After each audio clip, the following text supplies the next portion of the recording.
বাংলাদেশের বাগেরহাট জেলে কাকদ্বীপের বন্দী ভারতীয় রহস্য মৃত্যু। বাংলাদেশের জেলে বন্দী ভারতীয় মৎস্যজীবীর রহস্য মৃত্যু। 14 জুলাই ভুলবশত বাংলাদেশের জলসীমায় ঢুকে পড়ে 17 জন ভারতীয় মৎস্যজীবী। 17 জন ভারতীয় মৎস্যজীবীকে আটক করে বাংলাদেশের উপকূল রক্ষী বাহিনী। হৃদরোগে আক্রান্ত হয়ে মৎস্যজীবী মৃত্যু। বাংলাদেশ প্রশাসন সূত্রে খবর, মৃত্যু প্রকৃত কারণ গোপন করা হচ্ছে এমনই অভিযোগ তুলেছেন মৃতের পরিবারের সদস্যরা। ভোটারদের সুবিধার জন্য বালুরঘাটে এসআইআর এ হেল্প ডেস্ক করল বিজেপি। বিজেপির এসআইআর এ হেল্প ডেস্কে কেন্দ্রীয় শিক্ষা প্রতিমন্ত্রী সুকান্ত মজুমদার তিনি উপস্থিত ছিলেন। এসআইআর এ হেল্প ডেস্ক এবং তারই পাশাপাশি সিএ ক্যাম্পও চালু। ঠাকুরনগরে সিএ ক্যাম্প, যে ক্যাম্পে উপস্থিত ছিলেন কেন্দ্রীয় মন্ত্রী শান্তনু ঠাকুর। বালুরঘাটে এসআইআর ক্যাম্প, যে ক্যাম্পে ছিলেন কেন্দ্রীয় শিক্ষা প্রতিমন্ত্রী।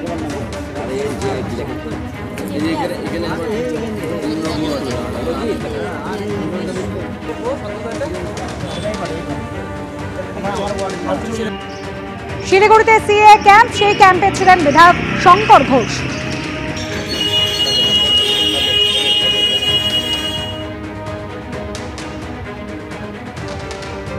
নিয়ে ভারতীয় জনতা পার্টি সাধারণ মানুষকে সহযোগিতা করার জন্য, ফর্ম ফিল আপের জন্য এরকম বিভিন্ন জায়গায় আমরা যে সহায়তা কেন্দ্র, এসআইআর সহায়তা কেন্দ্র, তা আমরা শুরু করেছি। আমরা সবাইকে, দলমত নির্বিশেষে সবাইকে সাহায্য করব এবং সাধারণ মানুষের অনেক সময় ফর্ম ফিল আপ করতে অসুবিধা হয়। ছোটোখাটো জিনিসপত্র আঠা থেকে শুরু করে অনেক কিছুই সাধারণ মানুষের খুঁজে পেতে বা সেই সময় তাড়াহুড়োর সময় অসুবিধা হয়। আমাদের সমস্ত রকম ব্যবস্থা এখানে থাকবে। আমরা চাইছি যে এসআইআর যেন কিছু রাজনৈতিক দল যারা এসআইআরকে নিয়ে একটা ভয়ের বাতাবরণ তৈরি করার চেষ্টা করেছে, সেই ভয়ের বাতাবরণ যেন এসআইআর না থাকে। এটা গণতন্ত্রের উৎসব। ঠিক যেভাবে আমরা দুর্গাপুজোয় অংশগ্রহণ করি, মানুষ সেইভাবে এটাতেও অংশগ্রহণ করে, এটাও আমাদের এক গণতন্ত্রের। আমার বিধানসভার মধ্যেও বেশ কিছু মানুষ তারা আমার কাছে অনুরোধ করেছিল যে আপনারা সিএ ক্যাম্প যদি করেন তাহলে আমাদের সুবিধা হয়। তো আজকে আমি বিধায়ক কার্যালয়ে এটা করেছি। আমাদের ইচ্ছে আছে আগামীতে প্রত্যেকটি মণ্ডলে একটি করে আমরা ক্যাম্প করব এবং মানুষের কাছে আবেদন করব, কোনো ধরনের আতঙ্কিত হবেন না। ভারতবর্ষে বাংলাদেশ থেকে আসা হিন্দু শরণার্থীরা তারা ভারতবর্ষের নাগরিক হবার জন্য যা যা প্রয়োজনীয় ব্যবস্থা দরকার তা দেশের সরকার করবে। আমি অনুরোধ করব, যেহেতু আজকে শুরু হলো, অনেকে ফোন করেছিলেন, এখন থেকে এই ক্যাম্প আমার এখানে প্রতিদিন চলবে। এখানে আসুন এবং আসার পরে সিএ ক্যাম্পে নাগরিকত্বের আবেদন করুন।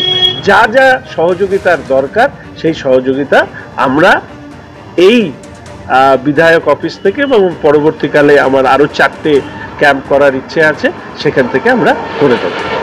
এসআইআর এর প্রতিবাদে অনশন চালাচ্ছেন মতুয়ারা। ঠাকুরনগরে সেই মতুয়াদের অনশন মঞ্চে পৌঁছেছে তৃণমূলের প্রতিনিধি দল। সরাসরি চলে যাব, সমীরণ পাল রয়েছেন আমাদের সঙ্গে। সমীরণ, স্নেহাশিস চক্রবর্তী, রাজ্যের মন্ত্রী শশী পাজা, তারা পৌঁছেছেন অনশন মঞ্চে।